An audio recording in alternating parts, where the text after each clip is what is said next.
guys, aren't you guys so happy that Porter Robinson released his second album in 7 years? And deadmau5 collaborated with Rez? Yeah, I'm so happy that those things happened, and you should be too, guys, because, yeah, that's some awesome news. Yeah, go check out Porter Robinson's Nurture, and go check out deadmau5 and Rez's Hypnocurrency. Hey there, guys, Robert here, and welcome to episode 26 of RobGioReacts. It's been 1 week since the last episode, and it's now time for another one, guys. Hope y'all excited today. Alright, so for this episode, we're going to be reacting to Sanrio Character Origins #1, Hello Kitty by Miguel Sanchez, and ranking Aphex Twins selected ambient works 85 to 92 Megacollab by rum3n. Alright, Sanrio Character Origins #1 was requested by Miguel himself. He wanted me to react to this, so, you know, why not? And the Megacollab ranking for 8592 was requested by no one. The links to the original videos, as well as the links to Miguel Sanchez's channel and rum3n's channel, will be in the description down below. Yeah, Sanrio Character Origins. I never really watched that series from him. I only come to his channel for his logo histories and stuff.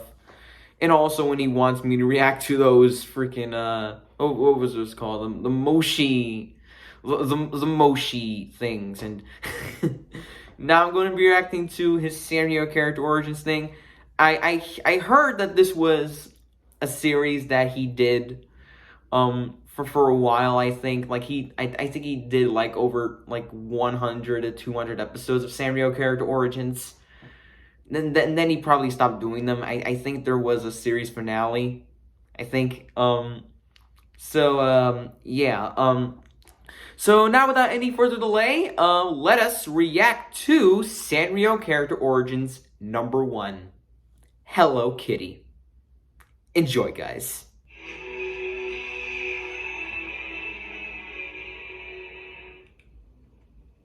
Hello everybody, how's everyone doing? Good. My name is Miguel Sanchez, and welcome one all to the series premiere of Sanrio Character Origins.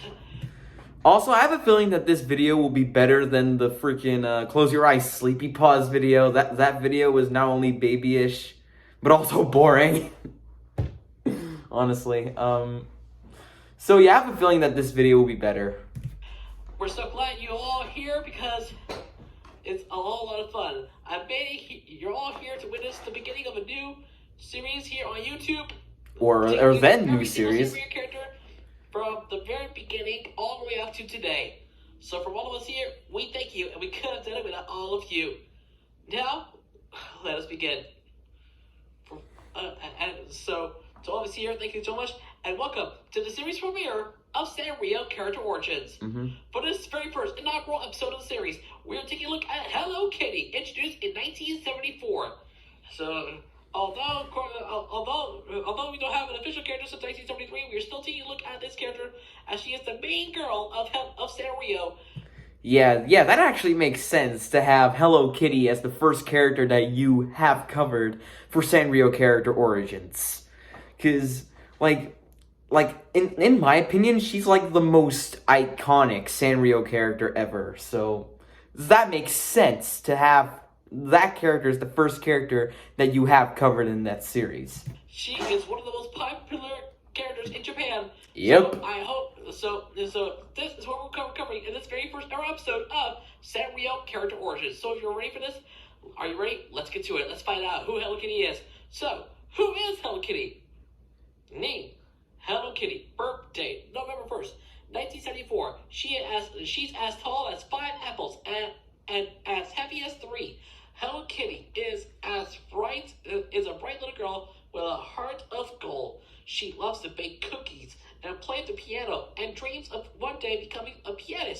maybe even a poet. She has a gift for music and English, and a soft spot for Mama's apple pie. Hello Kitty and her twin sister Mimi are the best of friends. That's just wholesome.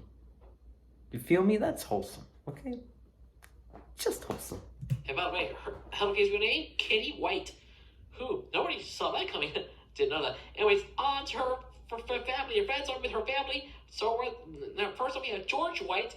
So George White is Hello Kitty's papa. He is the backbone of the family. And reliable with a wonderfully dry sense of humor.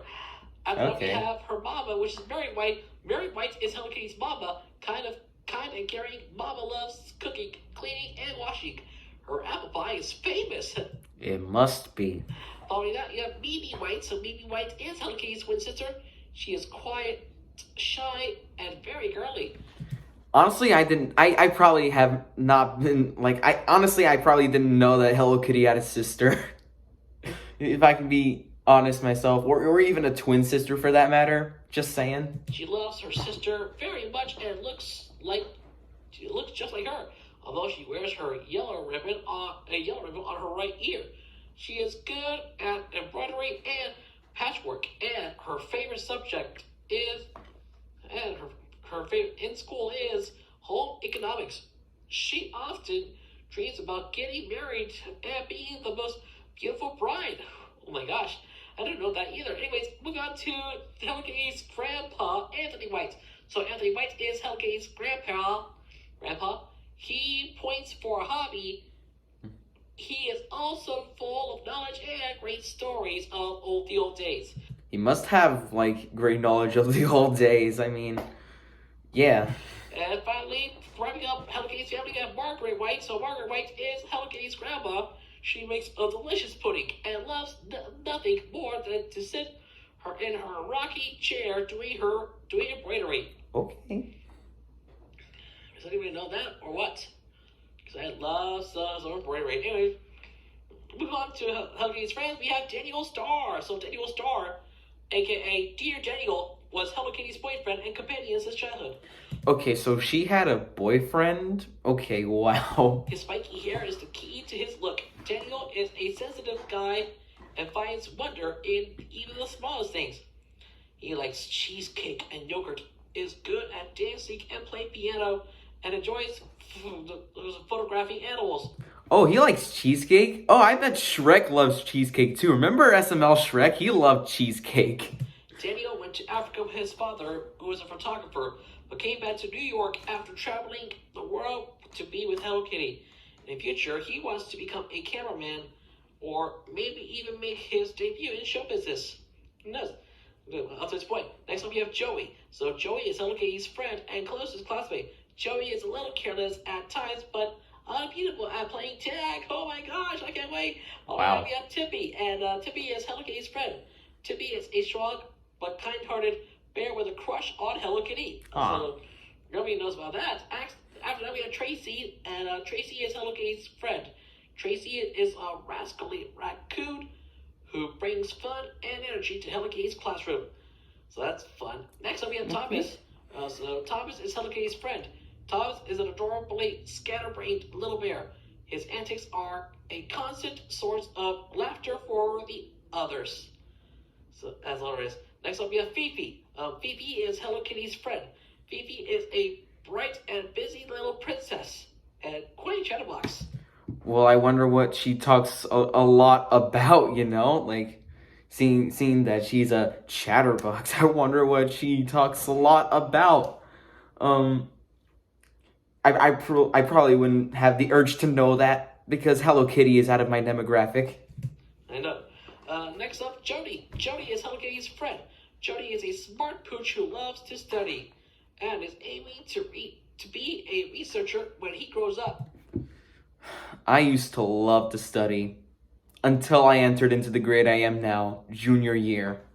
Now I hate studying. Oh my gosh. I want to be a researcher when I grow up. Anyways, moving on, we have Rory. So Rory is Hello Kitty's friend. Rory is Hello Kitty's squirrel pal and shows everyone the secrets of the forest. Nobody knows about that. After that, we have Maury. So Maury is Hello Kitty's friend. Maury is a shy little bull who lives in Hello Kitty's home. Wait. Does Mori look similar to the previous character? Oh, that they're different characters. I questioned myself that because they both have similar names. Oh, I'm such a stupid idiot. It's Happy's friend. Mori is a shy little boy who lives in Hello Kitty's home. And then after that we have Timmy. We have Tim and Tammy. So Tim and Tammy are Hello Kitty's friends. This brother and sister team just seems to pop up whenever there is fun to be had. Oh, like Diddy and like Diddy and Dixie Kong. I know, I love that, right? And finally, wrapping up the friends, we have Judy. So Judy is Hello Kitty's friend. She's also Joey's girlfriend. So right here, here's more about Hello Kitty. And I bet that this is, in fact, from Wikipedia. I don't know if this information is from Wikipedia, but I can tell from some of the Japanese text and like the pronunciation of the Japanese text that this may have been taken from Wikipedia. You know, this information. Here are the true stories, the true origins of Hello Kitty. Here's more about Hello Kitty. Hello Kitty, or Kitty, is the most known of Sanrio's fictional characters created in 1974. Hello Kitty is drawn simply with a trademark red bow. As shown in 1975, right, Hello Kitty is now a globally known trademark. I mean, yeah, it makes sense that she's a global trademark, because like I said, she's one of the most iconic characters ever, and arguably the most iconic character in all of Sanrio. Hello Kitty has been marketed in the United States from the beginning, and has held the position of the U.S. Children's Ambassador for UNICEF since 1983.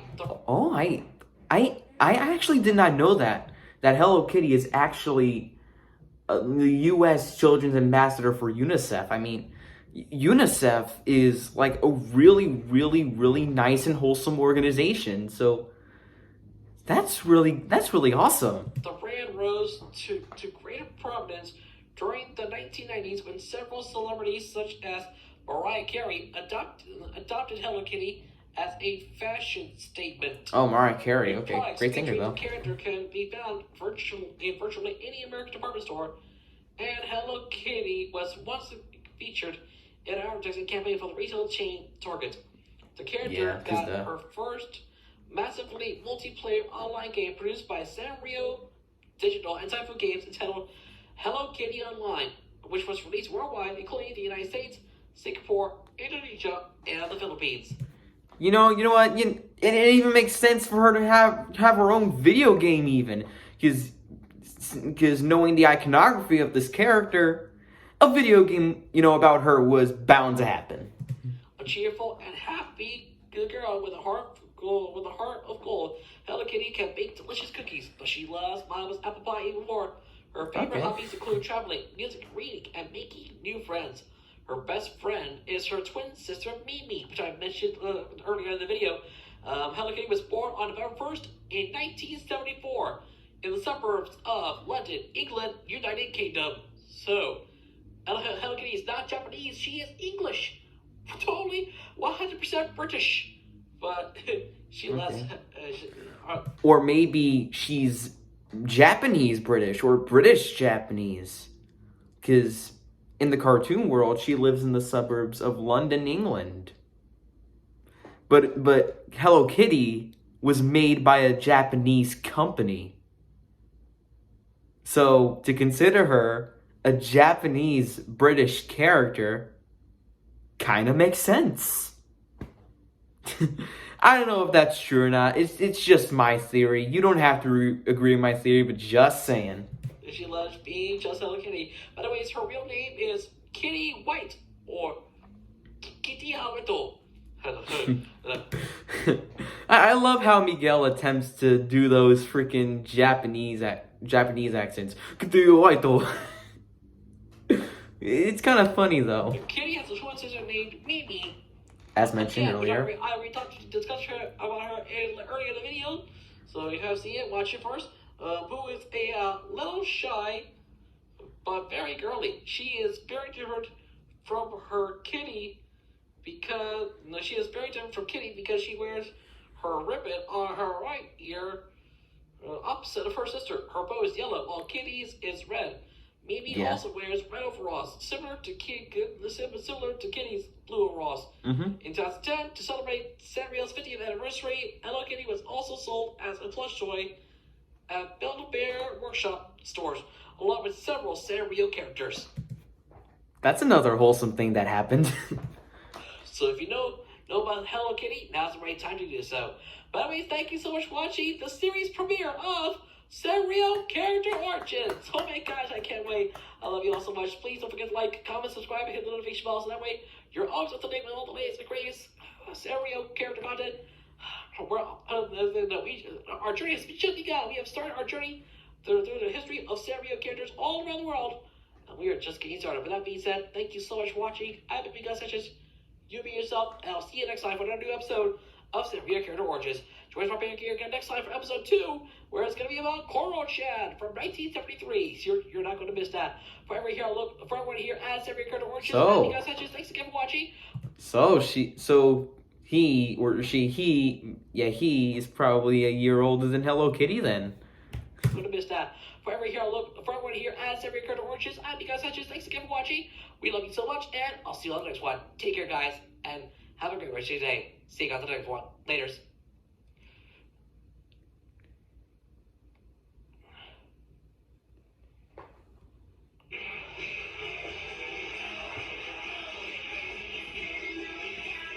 Okay, guys, so that was Sanrio Character Origins #1, Hello Kitty, by Miguel Sanchez. And, you know, if I can be really straightforward with you guys right now, this was better than, like, the close your eyes, sleepy paws, moshi thing that he did. That video was mostly boring, and and, you know, I quite frankly have no urge to come back to that video. The Sanrio Character Origins video, while I have no urge to come back to that video at all, it's better than that moshi thing that I reacted to 2 episodes ago. So yeah, that was,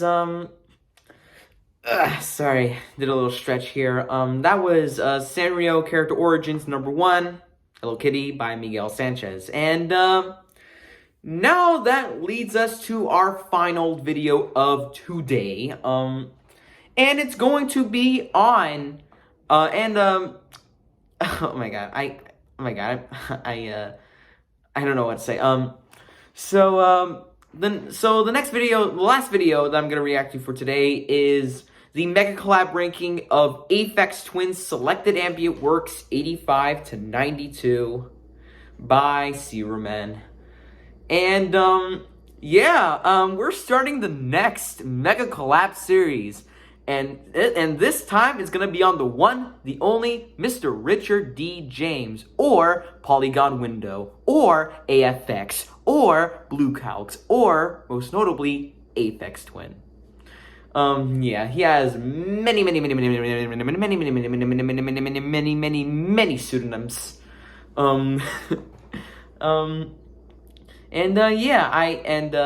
I already filled out the form for Selected Ambient Works Volume 2. Hopefully I'll react to that Megacollab ranking for that album in the next reaction video whenever that comes out.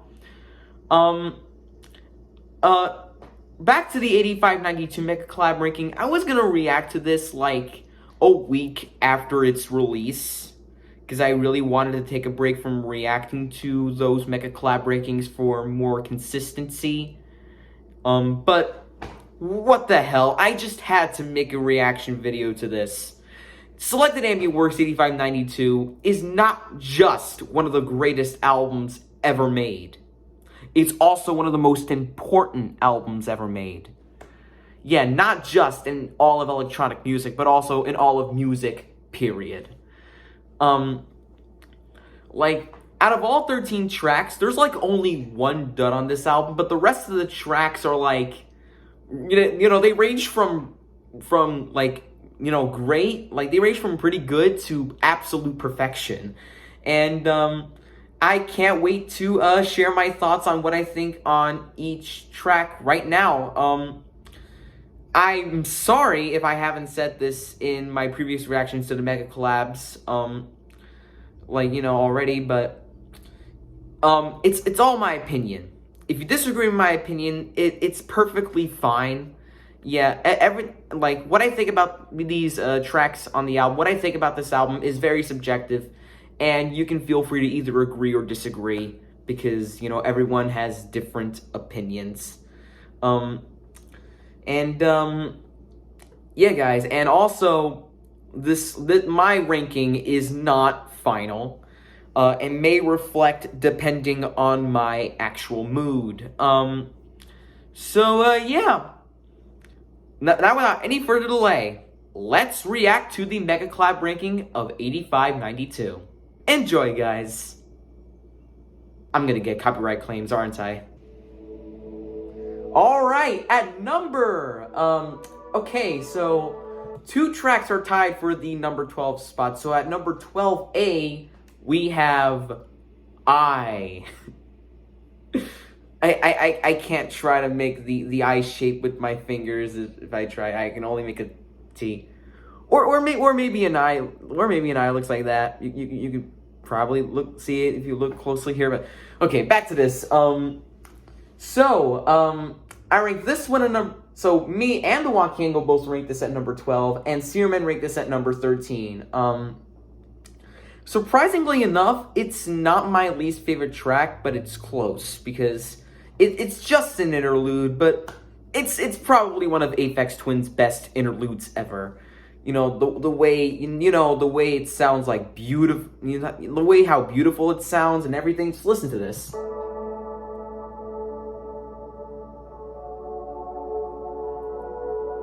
And Anthony Fantano, or The Needle Drop, mentioned in his classic review of this album that I is actually one of the oldest pieces on that album. And, just hearing him say that, this also kind of feels ancient to me. So, yeah, I like I. It's not as interesting as all the other tracks because it's just an interlude, but a beautiful one. Like this. Just very serene. And also a great hint into the direction he would go on his next album too. Alright, at number 12B, we have Heliospan. So me and the Walking Angle both ranked this at number 13, and Searman ranked this at number 8. Okay, okay, yeah, I really do not like Heliospan at all. Like I said, there's I mentioned that there was only one dud on this album, and this is that dud. I really do not like Heliospan. It has a really nice lead, but that all cancels out by this really, ravish beat that it's way too abrasive for abrasiveness sake. And that really other irritating, screechy high lead that just drives me nuts. Yeah, it's not up to Stardust You Mean to Go On or Ventulin's levels of, pure irritating, but this one comes close. Yeah, I'm sorry, I really do not like Heliospan. It's kind of irritating. But, like I said, this is the only dud on this album. There are other great to perfect tracks on this album, so that's not a bad thing at all, So yeah, Heliospan, I kind of don't like it. Next.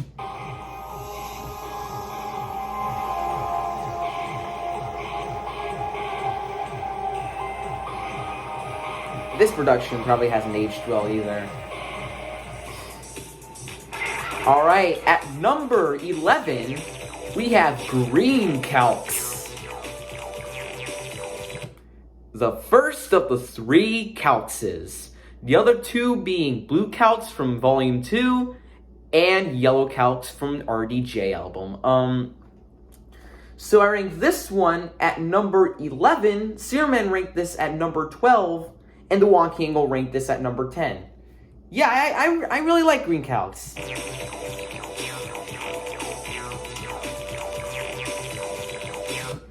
The percussion is really cool, and that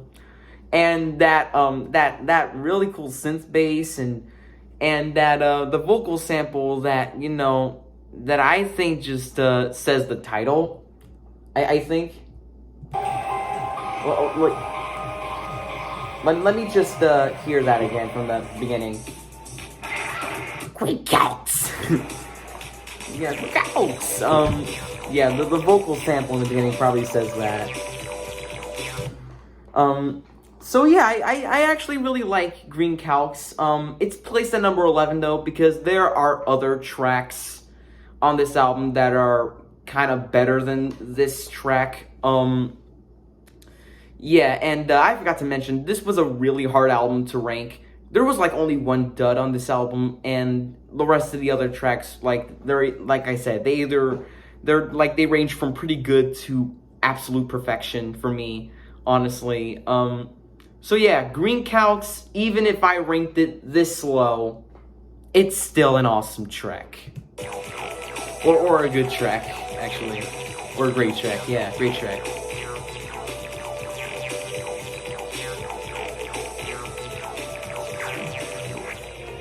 Alright, at number 10, we have Delphium.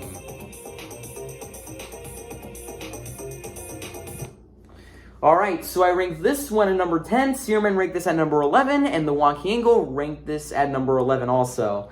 Oh, man, yeah, Delphium, yeah, I will admit, it is kind of forgettable, but, you know, it's still a pretty nice track to listen to. It's also really great study music, too. Just listen to, like, you know, ambient techno at its finest right here. Like, see, listen to this.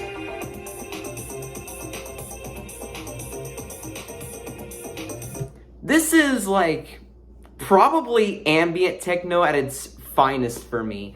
And like I mentioned, really nice study music. You know, that really Tom Drumish bass, probably not Tom Drumish bass, or maybe like it has this like Tom Drumish bass, and like those really beautiful synths. They just kind of feel like futuristic to me. You know, like the synths are probably as futuristic as the synths on Agaispolis, and we'll get to Agaispolis later on in this video. But yeah, Delphium, it's forgettable. It's not one of the most memorable tracks on the album, but I still say that it is worth checking out. And, you know, just add this to your playlist for study music, because, you know, it's perfect for study music. Just listen. Just ambient techno-ish, probably like, yeah, ambient techno, I think, at its finest, yeah. Alright, at number 9, we have Pulse Width. Alright, so I ranked this one at number 9, Searman ranked this at number 7, and the Wonky Angle ranked this at number 6. Yeah, yeah, I really like Pulse Width. Yeah, Pulse Width is a nice track. I think this track kind of reeks of like the early 90s, mid 90s, I don't know, with its like freaking you know, clave in the percussion, like something about that clave.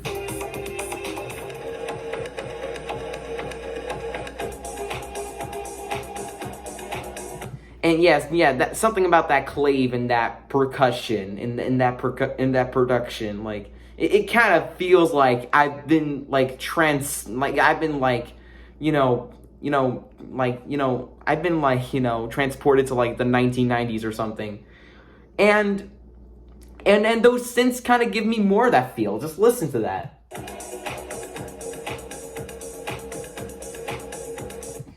those synths, they also make me feel like I have transported to like the early 90s, and I really like pulse width. Again, this is ranked low because there are other tracks that are honestly better than that, but again, even if I have pulse width this low, I still really like this a lot. So yeah, I definitely recommend pulse width.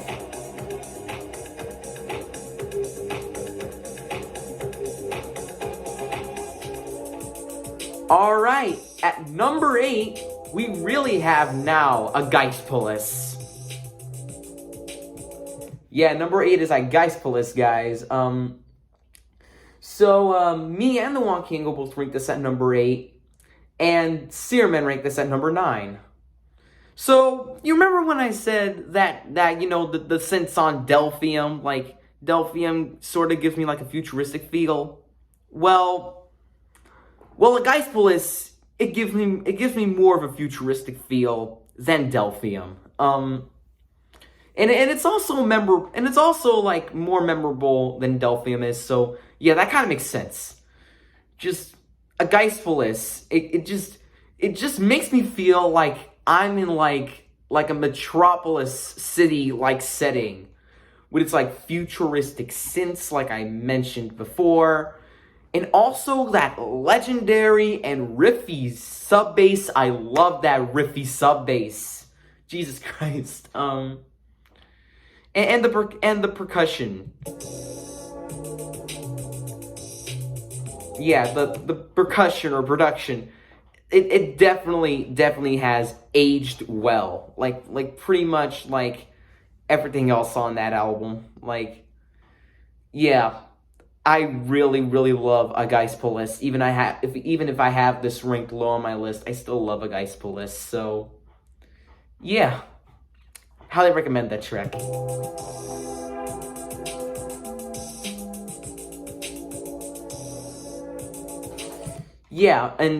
But before I move on to the next track, I just want to say that the production has aged well. Like it has this sort of like trappish percussion. Like, you know, those hats, you know, like they sound like trap hats. It's like trap before trap became a mainstay in all of electronic music. You know, it's like trap before trap. You know what I mean? So yeah, let's move on to the next track. At number 7, we have Shotkey's 7th Path. Shotkey's 7th Path is ranked at number 7. Get it? Okay, I'm on funny. Okay, I'm on funny. I admit it. Okay, so I ranked this one at number 5, and both the Wonky Angle and Searman ranked this at number 2. Yeah, even if I don't have this ranked as high as those two, I will admit that Shotkey's 7th Path is a really awesome track. Like, it makes me feel like I've been abducted, like I've been like you know, kidnapped by aliens in like a UFO and just like conversating with the aliens in the UFO. Just listen to this. Just extraterrestrial feel, guys. Like, and that iconic synth, like dun dun dun dun dun dun dun. Just that iconic synth. It almost makes it feel like a little bit dramatic, and that chord progression is just really satisfying too. Yeah, I have nothing else to say. Shotkey's 7th Path is just plain awesome. Point blank, period.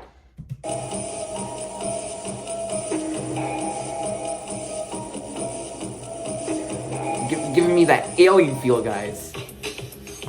Alright, at number 6, we have We Are the Music Makers.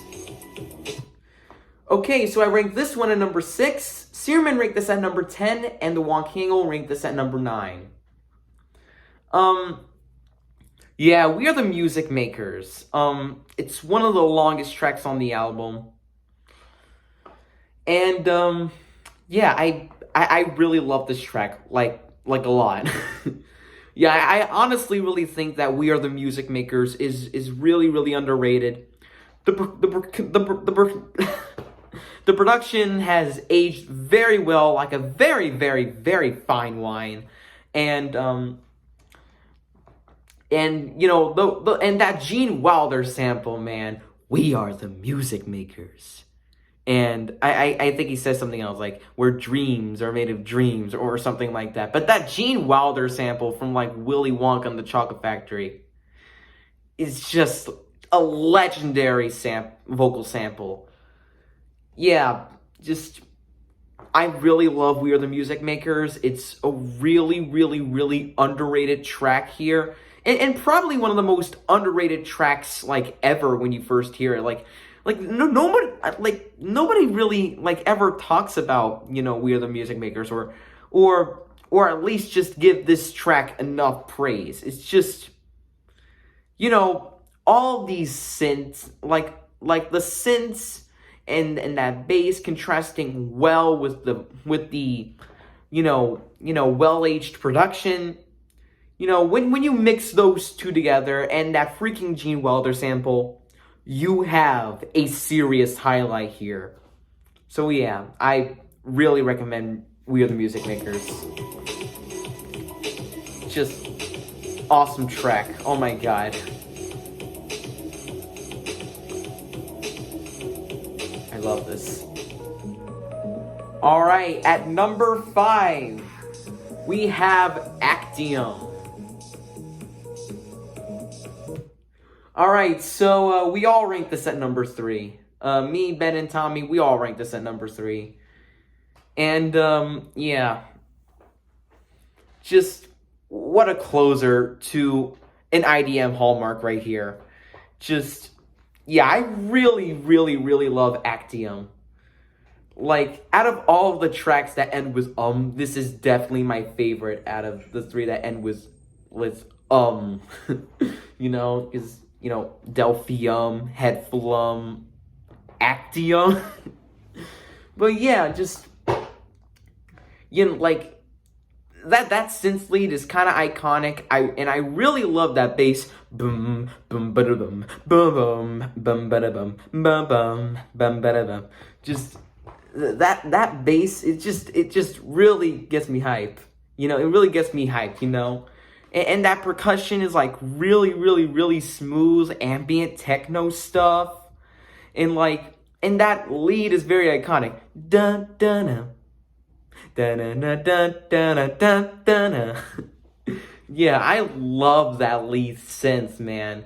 That lead synth is probably what made this so high up on the list, you know, alone. But just everything over the course of 7.5 minutes. Like, you know, this track, it kind of feels like it's 7.5 minutes long, but it feels like, you know, half that length, you know? Just, yeah, just, I love Actium so much, and, you know, it's hard not to see why, like it's hard not to see why, you know, what I can tell from Searman and Tommy's ranking for this track, like, it's hard not to see why. Just, what an awesome track, guys.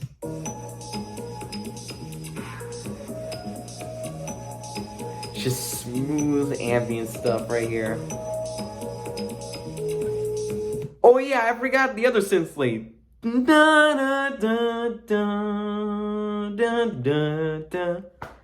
That other synth lead, Jesus Christ, what a beautiful synth lead. Just, I love Actium. It's smooth ambient techno, and yet it gets me hyped for some reason. Like, I don't know what it is, but yeah, it just gets me dancing for some reason. I don't know, but yeah, I love Actium. Alright, at number 4, we have Ptolemy. Alright, so I ranked this one at number 7, Searman ranked this at number 4, and the Wong King will rank this at number 5. Again, even if I have ranked this one this low, I still really, really, really adore Ptolemy. that simply dun dun dun dun dun, yeah, much like any other synth lead on any other track besides the one on Heliospan, is really, really, really, really awesome. And that bass is really awesome too. And that production, just like the drum pattern just reeks of like the 90s. Just listen to this.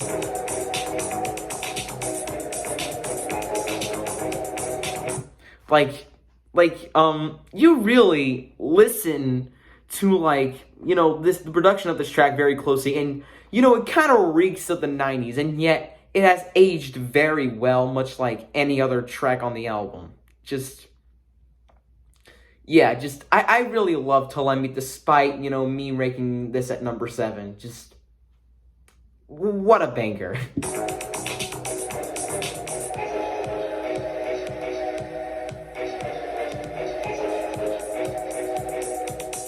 That synth lead is iconic, man.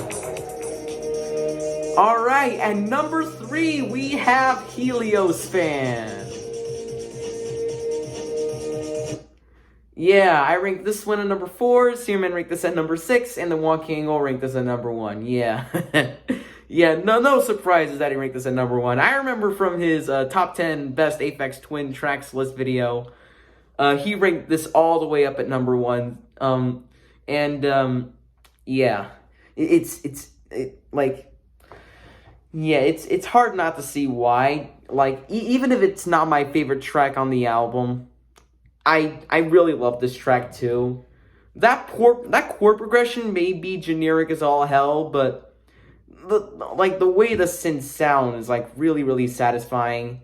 And the synth lead, my god, it's gotta be one of the most beautiful synth leads on, you know, in all the tracks on the album.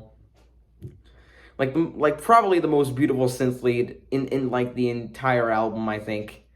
Just, yeah, I love Heliospan. And that drum beat, listen to this.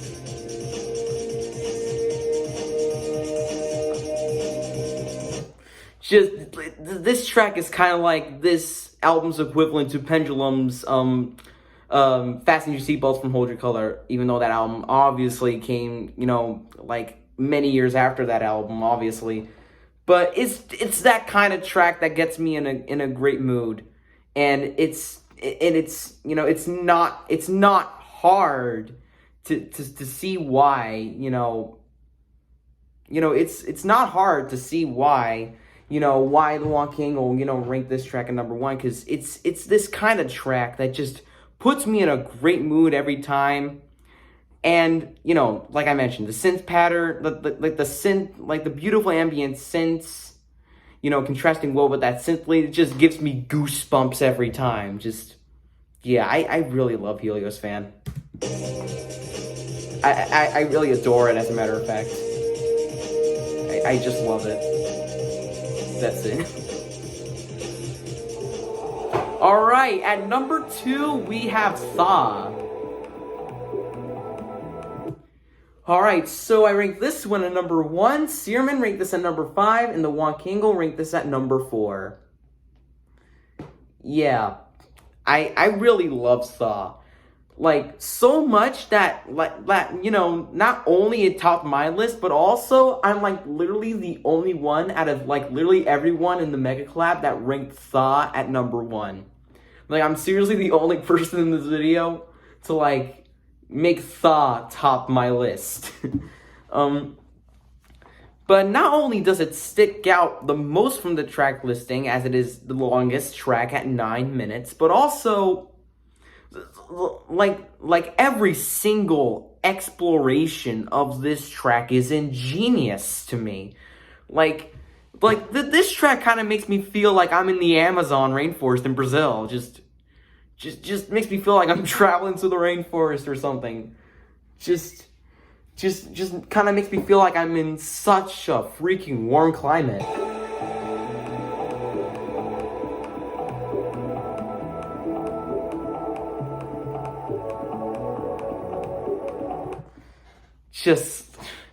Yeah, I love Thaw. I really do love Thaw.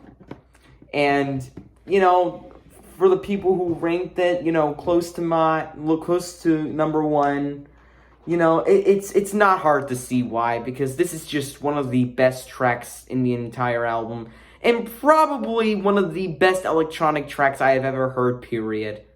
Just the way everything goes together. Like, you have such a warm track right here. Like a warm track, like a warm track as in, like, it just makes me feel like I'm in a warm climate, like I've mentioned already. So yeah, I really love Thaw. It's also perfect for study music as well, much like Delphium. And yeah, I really love Thaw so much.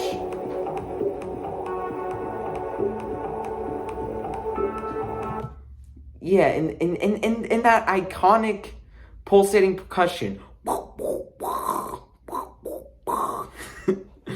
Oh man, I made it sound like shit, but yeah, the point is, I really love that iconic, pulsating percussion in the beginning. You know what I mean? I love Saw. That's all. Just my favorite track off of the entire album. Alright, at #1, we have Xtal. Also known as Crystal. Yeah, you can call this track whatever you want. Xtal, Crystal, whatever. Because, you know how, like, Xmas can be pronounced Christmas, Christmas, Xmas, Xtal, Crystal. I'm gonna call this one Xtal. I'm used to calling that track Xtal. So I ranked this one at #2, Searman ranked this at #1, and the Wonky Angle ranked this at #7. Oof. Yeah, I really love Xtal. This was my favorite off the album for a long time until Thaw just edged it out. But still though, Xtal is such an awesome track. Not only is it perfect study music, it's also really soothing and really perfect for shower music as well. Like, oh my god, because this is the kind of track that I actually put on in the shower, honestly.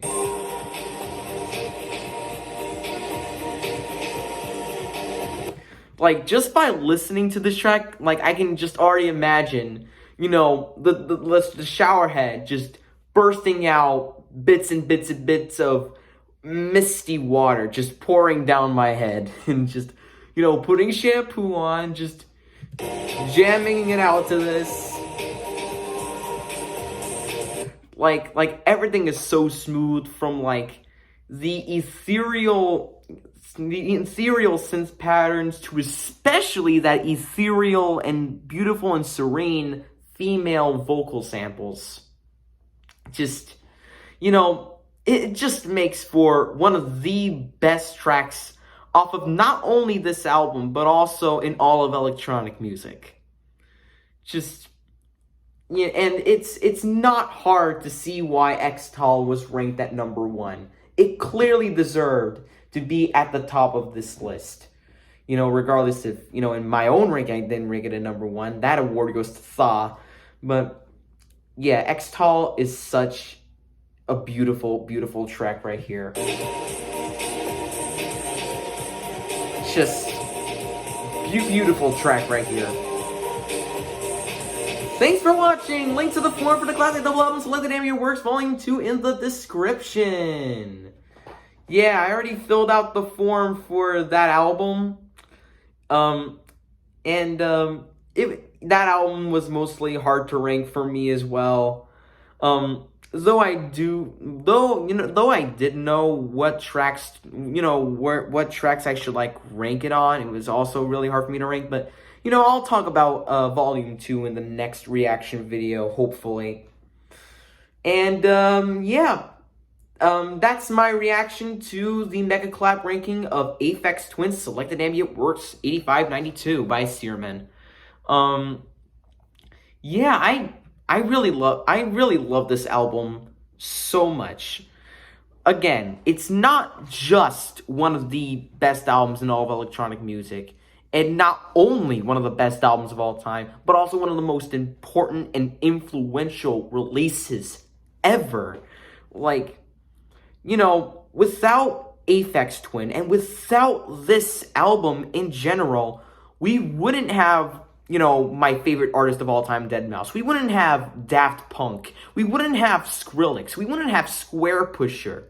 Like, we wouldn't even have Outakert either. I think Incunabula came out like a year after this one, but point is, you know, this is probably like by far the most influential contemporary electronic release ever. Just without this album, we wouldn't have deadmau5, we wouldn't have Daft Punk, we wouldn't have Skrillex, Square Pusher. Like, we wouldn't have those guys if it weren't for this album. Just an amazing feat for one of the most iconic and most recognizable names of all of EDM or electronic music. So yeah, that was yeah, we have made it to the end of this video. Yeah, I just got done reacting to the 8592 Megacollab ranking, as you saw before. Before I sign off, I'm going to read out to you the participants who are in the RPS 101 tournament so far. We have 78 people in the tournament. And the last time we had 77, but now over the past week we only got one participant, so now that's 78.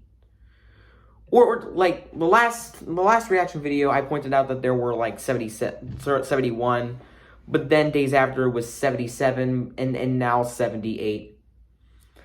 I'm looking forward to see how many people actually participate in this, and you know, even if it's gonna take like a long time for me to actually get participants, you know, it'll at least be worth it. So yeah, these are the people who I have. We have 78 people in here. Only 23 people, only 23 spots left until I get started with this thing. And, yeah, so here are the participants who are in the RPS 101 tournament. Chicken Run and Barnyard Fanboy 2006, Brobomb, Kai, Rye4329, Retro Galaxy, NFL Fan 21, Santiago Estevez, World of VHS Fan 2021 / Squidward is Life, Mason Wrigley, Charmin Guy, Esther Paredes, Little Run Mo Windows Cartoon, Kais Marie Hernandez, The Wilkins Editor 287 / WTE 162HD, 20th Century Aeon Vion YouTube BFB, KP Official, Abudi Alajmi, Alex Nico 0811F, Turgan ID, Raymond Garza World Cartoon to CEC Fan, Mitchell, the AZM channel gets happy, Gary O'Connor, Esther Paredes Serdon, Hope Fishman, Christopher Official TTCJ and GF New Account, BFB Fan 2018, Juan Carlos Perez, The Moshi Monsters Fan 2021, Darren Androl, Tiki Lam, Vion Logo BFB 2013, Write-ins, Logos, and Facts About Everything, Debbie Gerch, Victor, Heith Bayerline, Miguel Sanchez, Mario 336 Christmas 909, Ryan Manginelli, Anthony James Natividad, The True Stories Fan 2021, Anthony the Sunny Day Fan / Joe Robinetts, Ricardo Roman Velez, Gabriel the Papermaster, Netsquick and Peter John Fan 2021, Megan Long, Jan Jasinski, MFS Studios, Camden Markley, Red Sus 2021, KBC Your Place for Media, Ween Fan 1994 # Easter, Atticus Martin's Channel, and Manuel Turan, Just a Meme, E. Paddock, Alberto Vargas Jr., Super Roblox HD, Class Billion Pictures Official Channel, Jason West, The Blue Penguin, JLDM's World, The Gaming World Extra, I Play Roblox Edward Park, Scotland ANAUTTP, Bowser Mode, The MLFSC Hater, 5TGT24B / Friend of Charmin Guy, Hunting Man, Star Entertainment, Leftnade Roblox, Dragonflare Studios Backup, Kinetic Cutie TPOT, Bacon Hair Girl, Old Navy 08H Hassanine, Logan Inc., Dylan Otero, The Total Drama Island Lover, Zyatool Stickman, Daweed the Bookster Lover 2021, Iconic J, and Steven Dodge. So those are the people who I have in the RPS 101 tournament so far. All you have to do is request a video for me to react to for RobGioReacts, and then, boom, you're in the tournament. However, in the comments of this particular video, I will like and heart your comment to let you know that you're in the tournament. However, if I like, heart, and pin your comment, it will not count as your entry into the tournament, but rather as a request for the next episode of RobGioReacts. So if you want a better shot in actually getting into this tournament, then I suggest watching the RPS 101 tournament announcement video that I put the link to in the description down below, in case if you're considering on, just in case if you're interested in, like, joining the tournament, even if it will be a hard tournament to make, at least it'll be, a fun video for me to make, even if it's going to be one of the hardest videos I'll ever make. And also, don't forget to vote for which 7 logos I should do for Logo History Expansion Week number 1. Voting ends this Saturday, May 1st at 11:59 p.m. Eastern Daylight Time.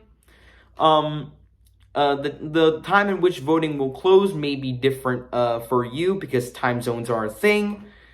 And yeah, the link to the voting poll for Logo History Expansion Week number 1 on straw poll will be in the description down below in case if you want to vote.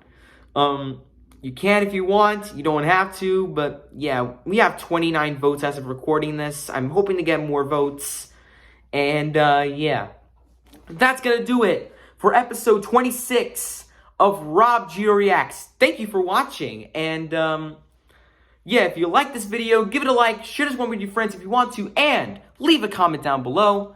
I might like, heart, and pin one of them requests for the next episode. And don't forget to subscribe, as we're on the road to 6,000 subscribers. That's pretty much it, guys. Thank you for watching. And as always, I'll see you next week for another reaction. Bye-bye, guys.